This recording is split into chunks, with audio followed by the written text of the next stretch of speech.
আমরা 5 ভাই 1 বোন প্রতিবন্ধী। আমরা হাঁটাচলা করতে খুবই কষ্ট। আমরা এখন লাঠি-বাট দিয়ে হাঁটতে হয়। আরও ৮-১০টা পরিবারের মতোই আদরের সন্তান হয়ে জন্ম নিয়েছিল তারা ৬ জন। অন্যান্য পরিবারের সন্তানদের মতো একসময় তারাও হেঁটেছে পথের পর পথ, দৌড়েছে মাঠে ঘাটে, খেলেছে সাথীদের সঙ্গে।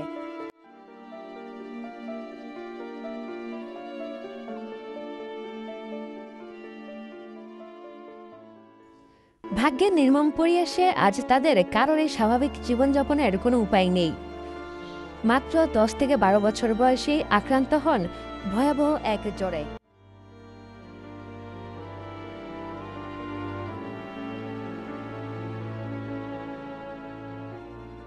শারীরিক অসুস্থতার এই ধকল কাটিয়ে উঠতে পারেননি তাদের কেউই।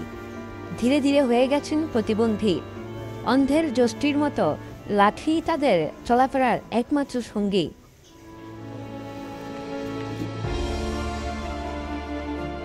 বলছিলাম চাঁদপুরের ফরিদগঞ্জ উপজেলার বড়ালী গ্রামের এমন এক পরিবারের কথা। মনোহরের 7 সন্তান, 5 ছেলে ও 2 মেয়ে।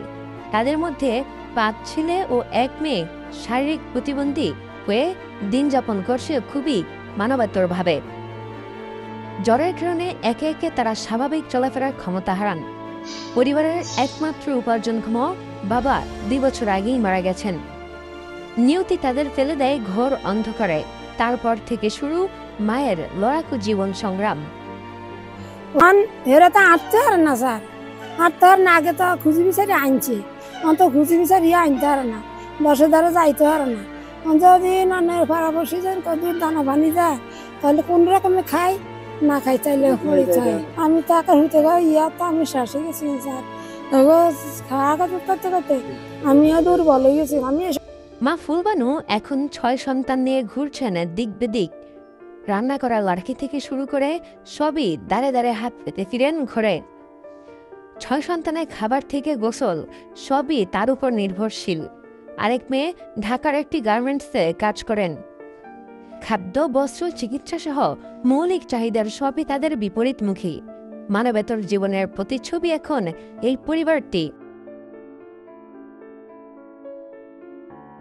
অন্যের জায়গার উপর ভাঙা ঘরে বসবাস করছেন সবাই।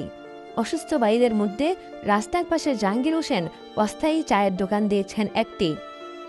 বিলাল হোসেনের নিজ বসত ঘরেই বিক্রি করেন বাচ্চাদের খাবার ও খেলনা।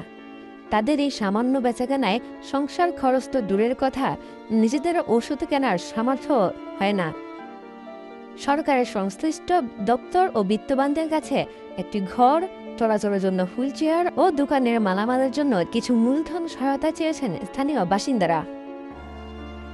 মারা গেল আসমিতির রূপে অগ আনে ঘুম পানি কাজি সবে মা দেখাশোনা করে। হাজুগা মোলা অজ্ঞামী, তার বহুত কষ্ট। গ্রামের সবাই সাহায্য সহযোগিতা করে। ওরা দিলে খাইতে পারে, না হলে খায় না। ওরা যে কষ্ট, ওরা হাঁটতেই পারতেছে না।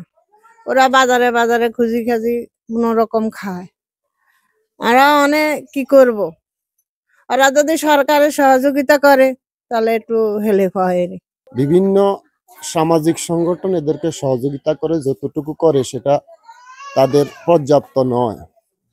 আমরা বাড়ির মানুষ হিসাবে যতটুকু করি সেটাও পর্যাপ্ত নয়। যতটুকু সম্ভব হয় আমরা সেটুকু করি।